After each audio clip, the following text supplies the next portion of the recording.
नमस्कार विद्यार्थी मित्रांनो, मी प्राध्यापक डॉक्टर संजय बाबूराव सांगळे, सहाय्यक प्राध्यापक भूगोलशास्त्र विभाग, राव बहादूर नारायणराव बोरावके महाविद्यालय श्रीरामपूर। विद्यार्थी मित्रांनो, आपण मागच्या लेक्चरला मानवी भूगोल या विषयामधील प्रकरण क्रमांक 6 मानवी संस्कृती ह्यूमन कल्चर याविषयी सविस्तर चर्चा करत होतो। या प्रकरणामध्ये आपण जगामध्ये कोणकोणत्या भाषा आहेत आणि या भाषा खंडवार त्याचं वितरण कशा प्रकारे झालेलं आहे याविषयी आपण सविस्तर चर्चा त्या ठिकाणी करत आहोत। सुरुवातीला आपण जागतिक भाषा कुटुंब या मध्ये पहिलं जागतिक भाषा कुटुंब आशिया व युरोप, या आशिया व युरोप खंडामध्ये असणाऱ्या बोलल्या जाणाऱ्या कोणकोणत्या भाषा आहेत त्याविषयी आपण माहिती पाहिलेली आहे। दुसरं जागतिक भाषा कुटुंब आहे आफ्रिका। या आफ्रिका खंडामध्ये कोणकोणत्या भाषा बोलल्या जातात त्यावरही आपण सविस्तर चर्चा केलेली आहे। तिसरं भाषा कुटुंब आहे उत्तर अमेरिका। या उत्तर अमेरिकेमध्ये कोणकोणत्या भाषा आहेत, त्या कोणकोणत्या प्रांतामध्ये ह्या भाषा बोलल्या जातात तेही आपण त्या ठिकाणी सविस्तर अभ्यासलेला आहे। त्यानंतर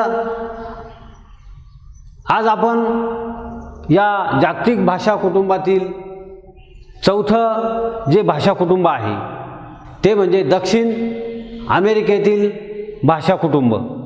या दक्षिण अमेरिकेतील भाषा कुटुंबामध्ये कोणकोणत्या भाषा प्रामुख्याने बोलल्या जातात, कोणकोणत्या प्रांतामध्ये या भाषा बोलल्या जातात आणि या भाषा बोलणाऱ्याची त्या ठिकाणी संख्या किती आहे हे आपण या ठिकाणी आज पाहणार आहोत।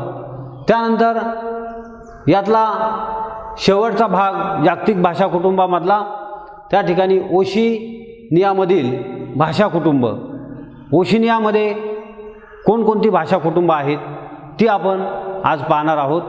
आणि एकूणच जागतिक भाषा ज्या बोलल्या जातात, या जागतिक भाषा ज्या प्रमुख भाषा आहेत या बोलणाऱ्यांची संख्या किती आहे त्याचाही आढावा आपण या प्रकरणामध्ये आज घेणार आहोत। विद्यार्थी मित्रांनो, भाषा हे जर आपण पाहिलं तर एक माध्यम आहे विचाराचं आदानप्रदान करण्याचं, आणि म्हणून या भाषेला महत्त्व प्राप्त झालेलं आहे। जागतिक लेवलला भाषा ही अतिशय महत्त्वाची ठरते।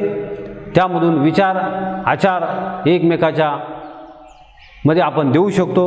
म्हणून दक्षिण अमेरिकेतील भाषा कुटुंब कोणकोणते आहेत ते आपण पाहणार आहोत। यामध्ये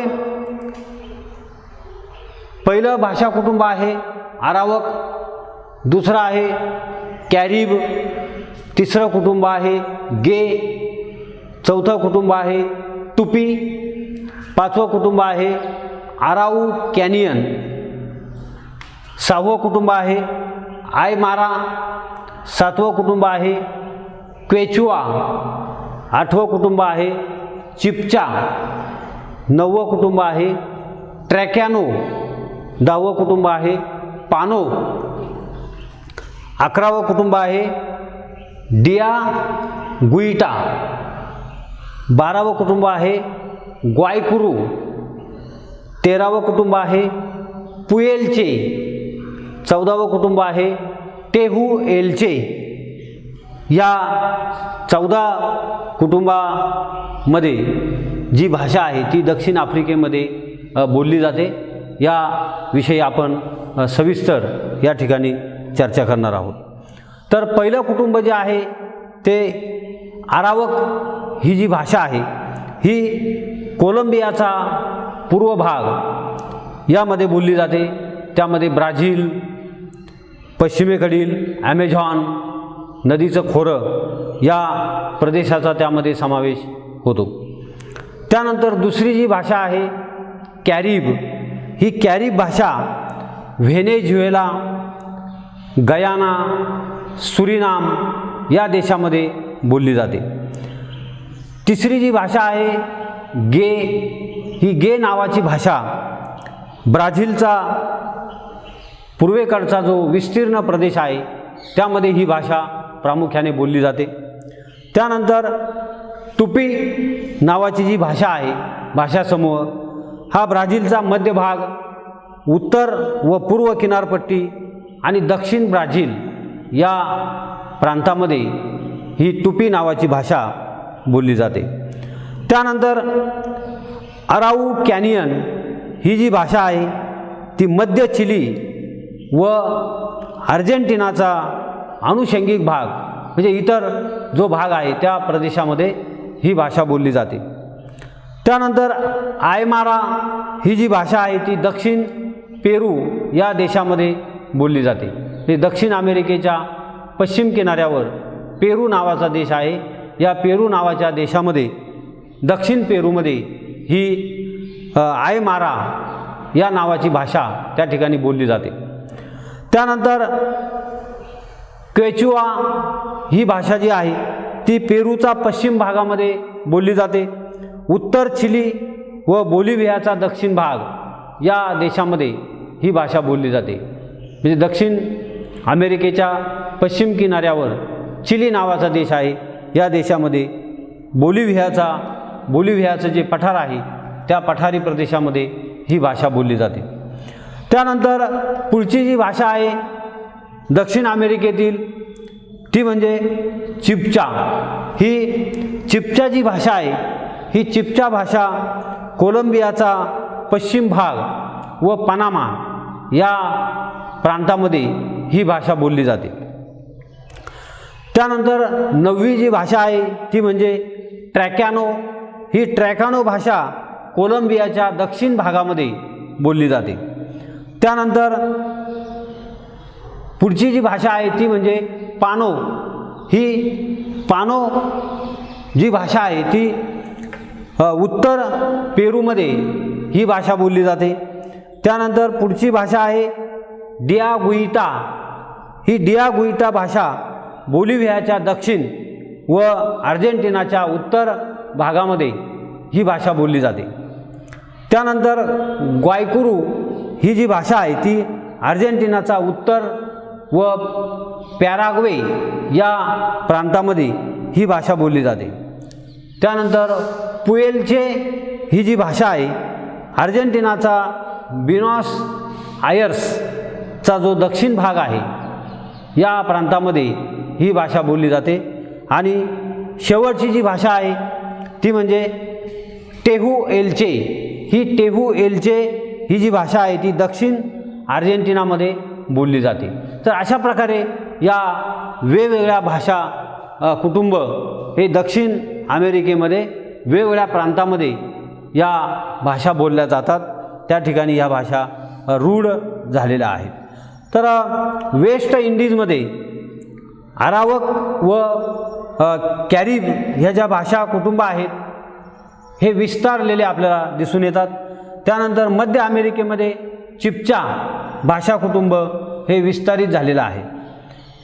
वेगळ्या भाषा म्हणजे मानववंशाच्या दृष्टिकोनातून जर आपण विचार केला तर या भाषा ज्या आहेत त्यांचा उदय होण्यापूर्वी विभक्त झालेल्या ज्या टोळ्या आहेत म्हणजे ज्या ठिकाणी या भाषांचा उदय झाला आणि त्या प्रांतामधून ज्या टोळ्या आहेत मानवी टोळ्या त्या इतरत्र स्थलांतरित झाल्या आणि या टोळ्यांचा त्या प्रदेशामध्ये स्वतंत्र भाषा गट किंवा समूह अस्तित्वात आला आणि ह्या टोळ्या ज्या आहेत त्या विभक्त होऊन ठिकठिकाणी विखुरल्या गेल्या आणि मग त्या ठिकाणी या भाषेवर त्या टोळ्यांचा परिणाम होऊन त्या ठिकाणची ती भाषा बनली.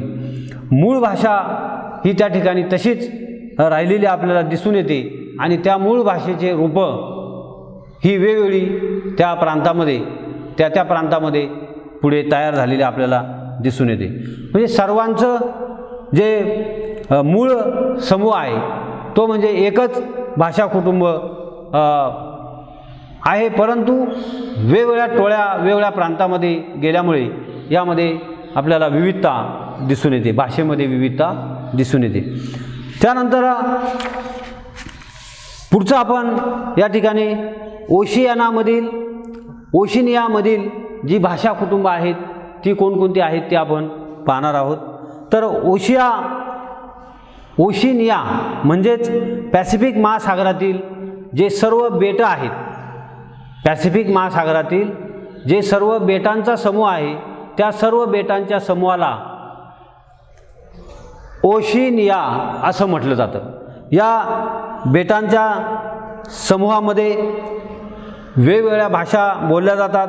भाषिक दृष्टिकोनातून अभ्यास करताना त्या ठिकाणी दक्षिण आफ्रिकेच्या मादागास्कर या बेटापासून पॅसिफिक महासागरातील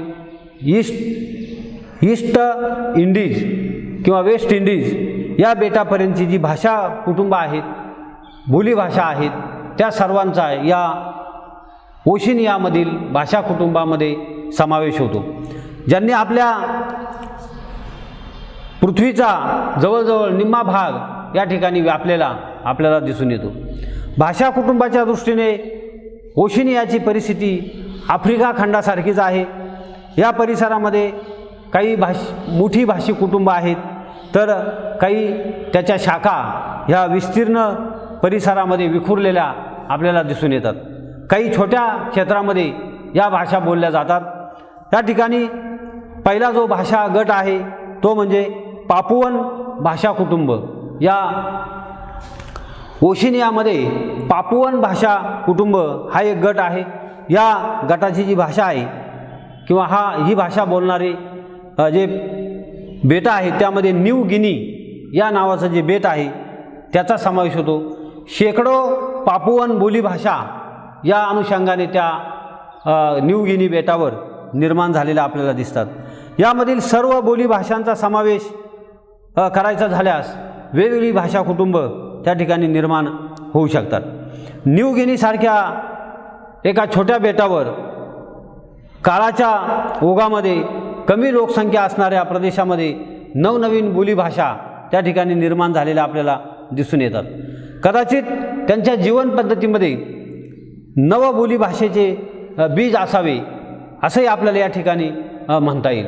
म्हणजे अनेक नवीन भाषा या बेटावर निर्माण झाल्या किंवा मानसिकता अशी असावी की स्थानिक बोलीभाषांची निर्मितीची क्षमता त्यामध्ये असावी आणि भाषा रूपांतरित अधिक गतीने होत असावी की ज्यामुळे नवनवीन बोलीभाषा त्या प्रांतामध्ये विकसित होत गेलेल्या आहेत. आफ्रिकेमध्ये सुदान, पश्चिम उत्तर अमेरिका आणि दक्षिण अमेरिकेच्या ॲमेझॉन खोऱ्यामध्ये जेवढी भाषिक कुटुंब आहेत तेवढीच या एका न्यू गिनी नावाच्या या बेटावर भाषा कुटुंब आहेत. म्हणजे इतक्या प्रचंड प्रमाणात या पापुअन भाषा कुटुंबाचा विस्तार त्या ठिकाणी झालेला आपल्याला दिसून येतो. ओशिनियामध्ये अन्य भाषा कुटुंब जी आहेत ती म्हणजे मलायो पॉलिनेशियन या गटाची भाषा आहे किंवा त्याला ऑस्ट्रेलियन भाषा कुटुंब असंही म्हटलं जातं. या नावाने या भाषा ओळखल्या जातात. अशा भाषा संख्येने असंख्य असून स्थानिक स्तरावर यामध्ये विविधता असलेली आपल्याला दिसून येते. परंतु कदाचित एका मातृभाषेतूनच या सर्व भाषांची निर्मिती किंवा उत्पत्ती झालेली असावी असं भाषा अभ्यासकांचं मत त्या ठिकाणी पडलेलं आहे.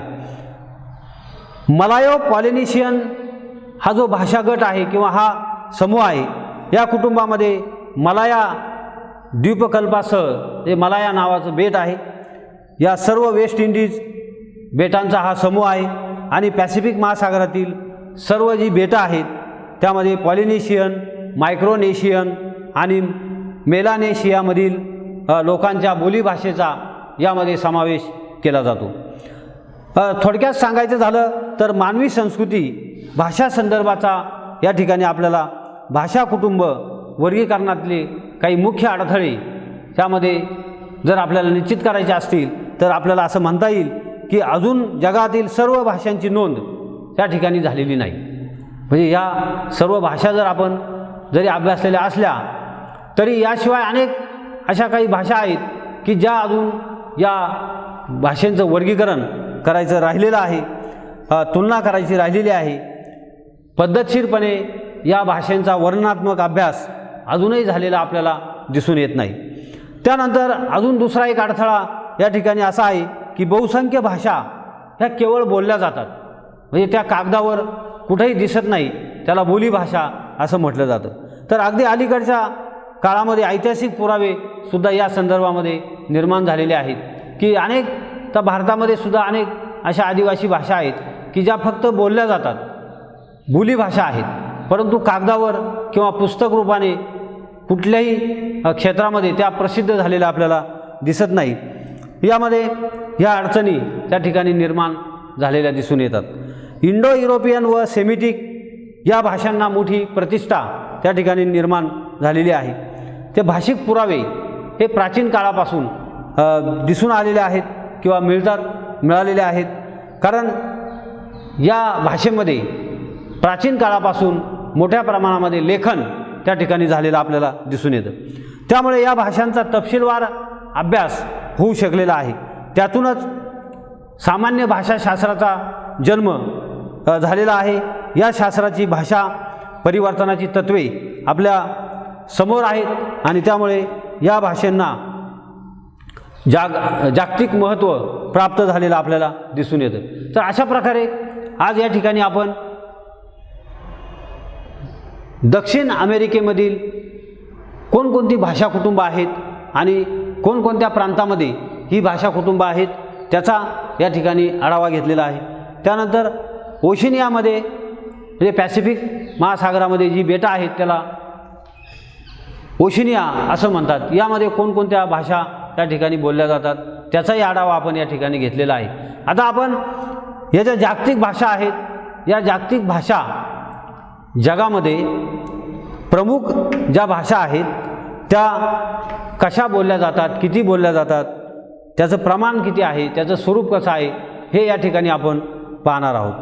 तर साधारणपणे 4 कोटीपेक्षा जास्त भाषा बोलणाऱ्यांची संख्या एकूण 30 इतकी आहे.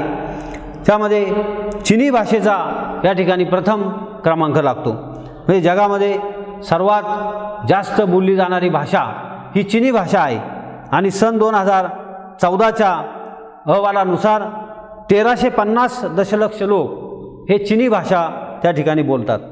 यामध्ये प्रथम भाषा जी आहे चीनमधली ती म्हणजे मॅन्ड्रीन नावाची जी भाषा आहे. आपण यामध्ये आशिया व युरोप खंडामध्ये ज्या भाषा बोलल्या जातात त्यामध्ये मॅन्ड्रीन या भाषेचा आपण अभ्यास केलेला आहे. मॅन्ड्रीन भाषा बोलणारी जवळजवळ 850 कोटी लोक त्या ठिकाणी आहेत आणि दुय्यम भाषा बोलणारे चीनमध्ये 500 दशलक्ष लोक इतके या ठिकाणी दिसून येतात. त्यानंतर इंग्रजी भाषा ही जगामध्ये दुसऱ्या क्रमांकावर बोलणारी भाषा आहे आणि ही आंतरराष्ट्रीय भाषा म्हणून या भाषेकडं पाहिलं जातं. जागतिक व्यवहार, साहित्य हे सर्व इंग्रजी भाषेमध्ये असलेले आपल्याला दिसून येतात. जगामध्ये इंग्रजी भाषा बोलणाऱ्यांचे प्राथमिक स्वरूपामध्ये जवळजवळ 1200 दशलक्ष लोक हे आहेत आणि दुसऱ्या क्रमांकाने जगामध्ये ही भाषा बोलली जाते. त्यानंतर स्पॅनिश ही एक महत्त्वाची भाषा जगामध्ये आहे. जगभराची भाषा म्हणून या स्पॅनिश भाषेला महत्त्व प्राप्त झालेलं आहे. म्हणजे युरोपमध्ये साम्राज्यवादाचा जेव्हा विस्तार झाला त्या विस्ताराच्या सोबत ही भाषा गेली आणि ती भाषा त्या ठिकाणी जागतिक भाषा बनलेली आपल्याला दिसून येते. उत्तर अमेरिकेमध्ये स्पॅनिश भाषा बोलणारे जवळजवळ 485 दशलक्ष इतके लोक त्या ठिकाणी आहेत आणि या भाषेचा जगामध्ये 3रा क्रमांक लागतो. त्यानंतर ही भाषा आफ्रिका व दक्षिण अमेरिकेमध्ये सुद्धा ही स्पॅनिश भाषा बोलली जाते. त्यानंतर पुढचा जागतिक भाषाक्रम आहे भारतीय उपखंडातील हिंदी भाषा। आता भारतामध्ये बोलली जाणारी हिंदी भाषा किंवा हिंदी भाषिक जे आहेत ते भारतीय उपखंडामधील हिंदी भाषेचा जगामध्ये 4था क्रमांक लागतो, लक्षात घ्या। तर भारतामध्ये या भाषेचा प्रथम क्रमांक आहे। हे हिंदी भाषा ही भारतामध्ये सर्वप्रथम बोलली जाते, तिचा प्रथम क्रमांक लागतो। जगामध्ये प्राथमिक आणि दुय्यम पातळीवर जवळजवळ 450 दशलक्ष लोक ही भाषा बोलतात। अशा प्रकारे या ठिकाणी हिंदी भाषेला एक जागतिक महत्त्व त्या ठिकाणी प्राप्त झालेलं आपल्याला दिसून येतं। त्यानंतर पुढचा जो भाषा गट आहे तो म्हणजे मुस्लिम राष्ट्रामध्ये बोलली जाणारी अरबी भाषा। ही अरबी भाषा जगामध्ये या भाषेचा 5वा क्रमांक लागतो। तिला अरेबिक असं म्हटलं जातं। अरेबिक भाषा किंवा अरबी भाषा 390 दशलक्ष लोक ही भाषा बोलतात। पश्चिम आशिया, उत्तर आफ्रिका, आग्नेय आशिया यामध्ये ही भाषा सर्वाधिक बोलली जाते। त्यानंतर पुढचा रशियन भाषा, ही रशियन भाषा जी आहे जगामध्ये 10व्या क्रमांकाने ही भाषा बोलली जाते। 235 दशलक्ष लोक हे रशियन भाषा बोलणारे जगामध्ये आहेत। त्यानंतर पुढचं 10 ते 20 कोटी भाषा बोलणारे जगामध्ये जे लोक आहेत त्यामध्ये पोर्तुगीज हे 255 दशलक्ष लोक आहेत पोर्तुगीज बोलणारे। मलाया व इंडोनेशियामध्ये 270 दशलक्ष लोक आहेत।